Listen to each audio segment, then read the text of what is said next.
This episode is brought to you by ElevateOS, the only all-in-one community operating system. ElevateOS transforms property management, combining resident engagement, reservations, rent payments, maintenance, and concierge services into a single super app. It also uniquely integrates access control, intercoms, package lockers, and thermostats, eliminating app fatigue and redefining modern apartment living. Visit elevateos.com/MMN for a free demo and see how they can help you level up your operations. Welcome to the August 11th, 2025 edition of the 5 Things You Need to Know in Multifamily.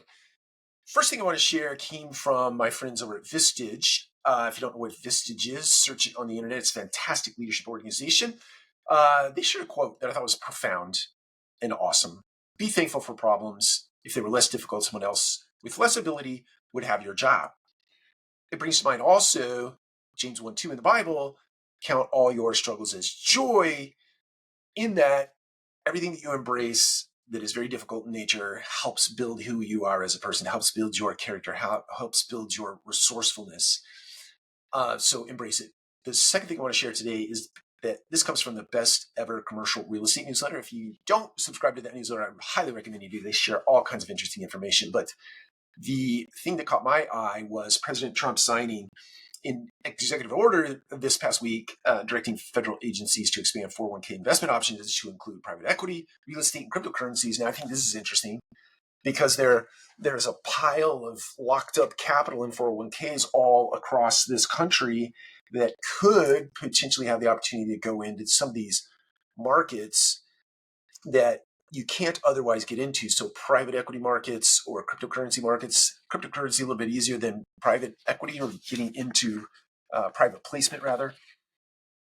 But this might provide an opportunity for people to get in there. It'll be interesting to see if this makes it through what I think will be a very tough regulatory environment or some pushback as it relates to regulation, simply because it's a little more risky or a lot more risky than going out to Wall Street or going out to the NASDAQ or something of that nature, because it's a little less regulated in that area of the investment world. So it'll be interesting to see what happens there. But if it does come to be, that could be a whole pile of dry powder that can make its way into the multifamily space, the commercial real estate space. Number 3 thing I want to share comes from the Multifamily Dive newsletter, the weekend edition.